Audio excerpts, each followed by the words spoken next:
Well, all right. I'm Ed Rontaller, and Dot, my wife and I came to Croton 3 weeks before Pearl Harbor in 1941.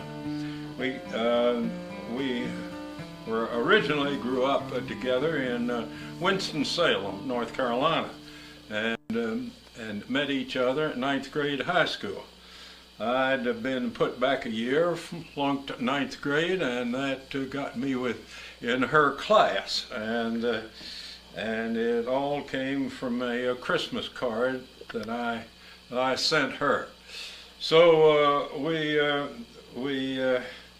parted. She came to New York before I did to be a nurse, to learn nursing at the Presbyterian Hospital in New York, and of course, I came up after college. I went to University of North Carolina at Chapel Hill and came up in 1929. We were married the next year, and I have had a life mostly in typography. It's been my interesting work, and developing photographic typesetting and so forth.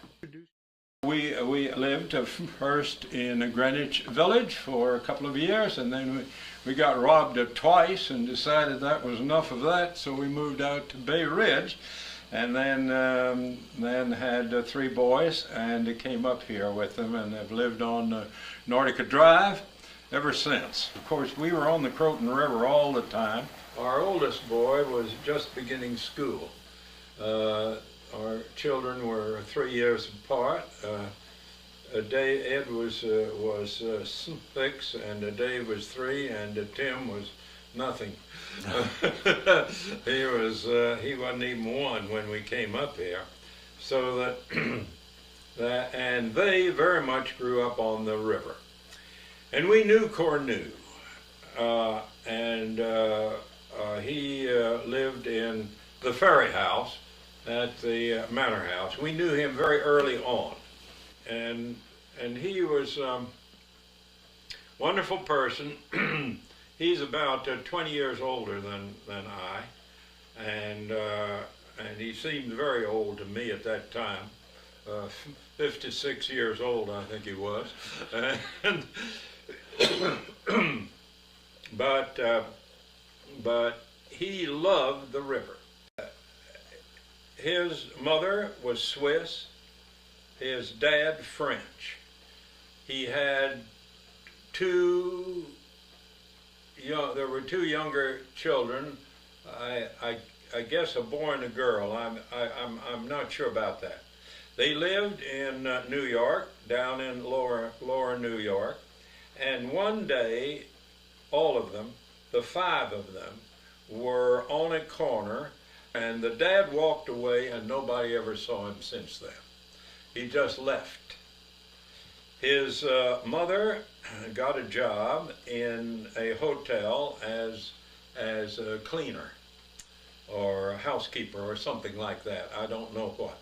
And the hotel gave curtained off the end of a hallway and put 2 or 3 beds in there.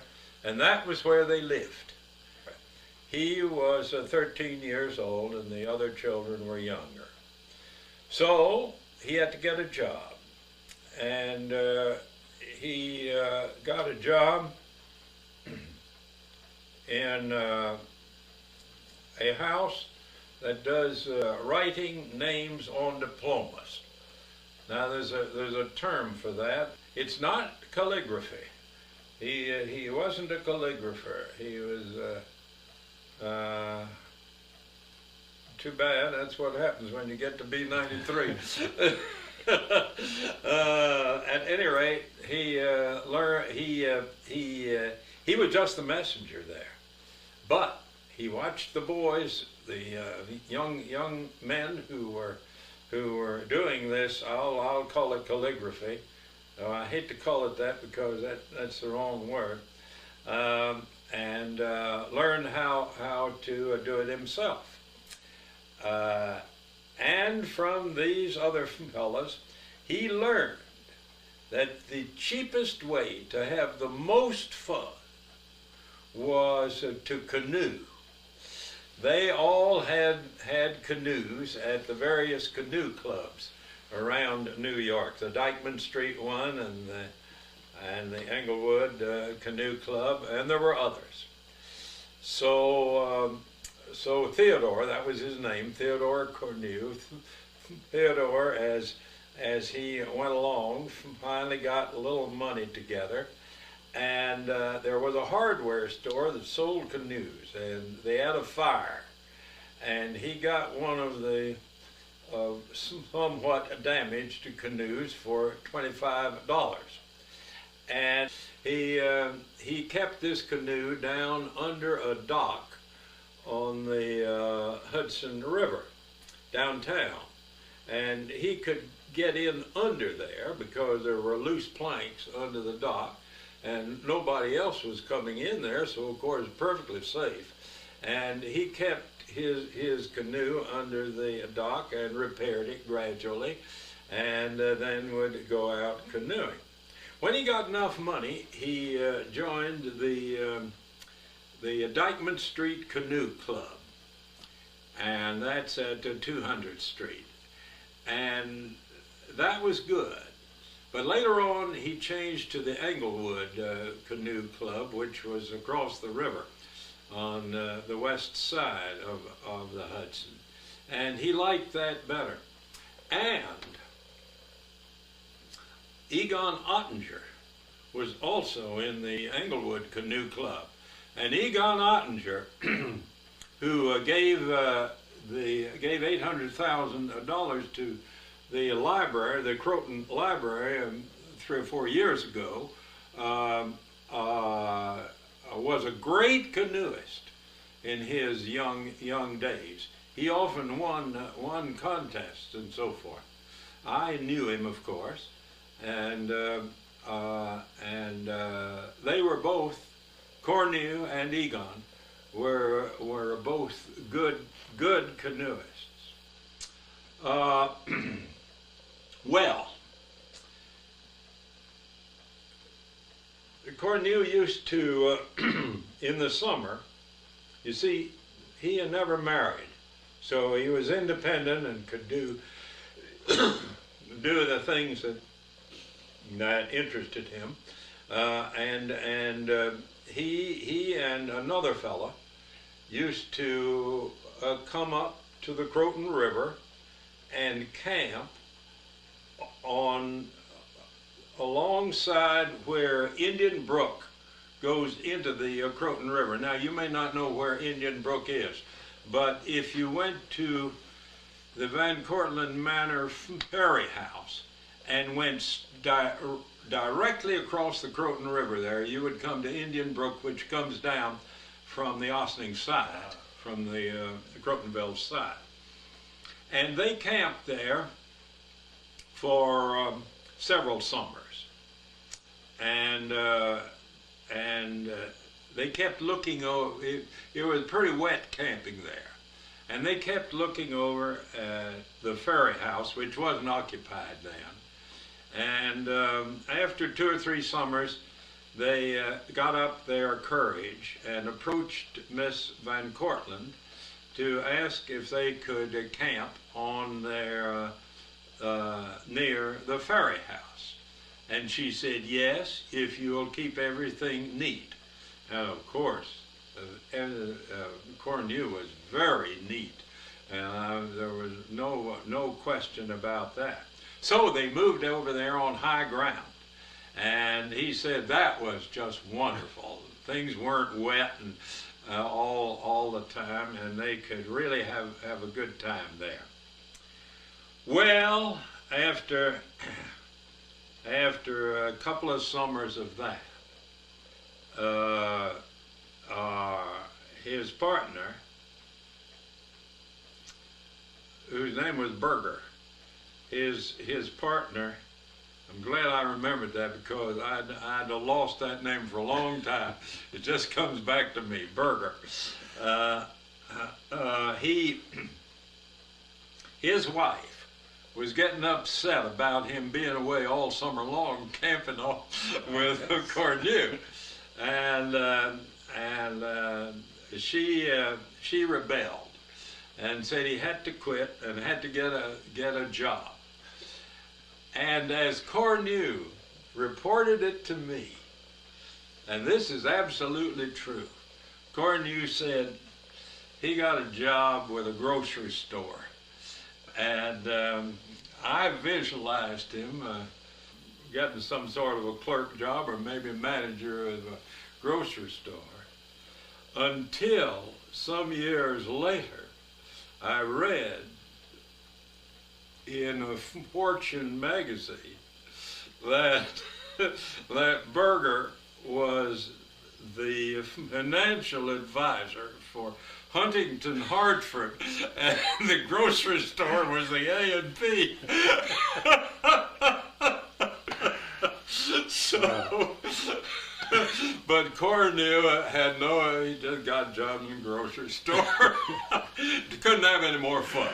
That's what he said. That's exactly what he said. He got a job in the grocery store and couldn't have any more fun. Oh boy, that tells a lot about Cornu.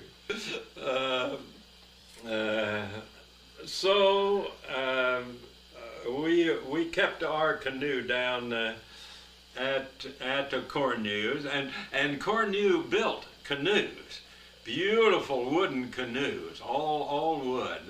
They were gorgeous, and he hung them from the ceiling of the ferry house. You'd go in there and here would be canoes hanging from the ceiling. He may have sold them on occasionally, I don't know. Oh, there's a story about the whaler, that's right. And he was building it. He was a great Indian lover, and he knew exactly how the Indians built these things. And he was using the same dimensions that the Indians used on their whalers. And he wanted to do this. It's true that the Indians would have covered it with something. He ended up covering it with a canvas, but all the dimensions, it was 6 feet wide at the widest place and 3 feet deep. So this was a whopping big thing. And he had been building it for several years. And I asked him what he was building it for. Well, he said, I want to show him something. I didn't know who M was until I found out later on who M was. M was the fisherman from Haverstraw. And he evidently knew some of them over there. And one day, it was after the war, because the Rowleys had moved here by that time on the Nordica Drive. And so it must have been 1946. We'd had just come home from church on Sunday. And Dot was getting dinner when the telephone rang. Cornu had a telephone. He didn't have electricity or anything like that, but he had a telephone because his mother lived there, and he wanted that in case of an emergency with her. So I answered the phone, and he said, we're launching the whaler. Can you come? And I said to Dot, dearie, Cornu, that's Cornu on the phone. He's launching the whaler. Oh, she said, can't you ask him if he can wait? I'm just putting dinner on the table. And I, like a fool, conveyed that to Cornu, and he said, nope, the tide won't wait.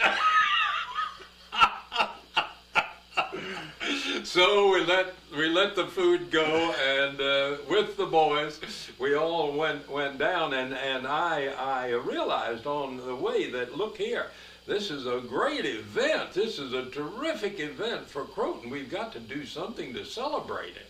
and I got the Rowleys and the Rowley boys, and maybe I got someone else. See, there weren't many houses here at all then on the street.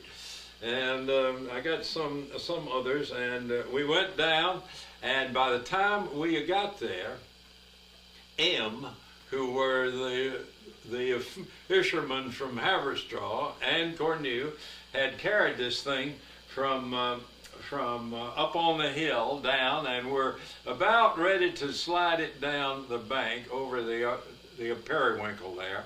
And Elmer Rowley and I rushed to help this thing go into the water, and the wives and the children all applauded from the side as the thing sailed out, and it was beautiful. He just wanted to show them that he could build a whaler or something like that. I guess that's all it was. I don't know. You never quite know about Cornu. He went to a Cooper Union, you see, and he was a letterer and illustrator and historian. He read a lot of these old Indian things, and he was determined, and a great hater of the railroad. Oh, he hated the railroad because they ran oil into the water, and that was bad. There used to be a great big pipe down there, the pipe that large, and often when we would go down, paddle down out into the Hudson, I would see at low tide, you would see water, oil coming out of that pipe into the river, and we used to. I got a picture once of the oil glistening on the river, and I turned it over to the Hudson Fishermen's Association, Ed Garrett over there, and I think he used that in what he's done to help clean up the river. And of course now, when our son Tim came back last summer and went down and swim in the river, he said, "Dad, this river is just beautiful compared with what it was when they used to swim in it as boys." He said, "You just can't believe what a change has taken place in the river."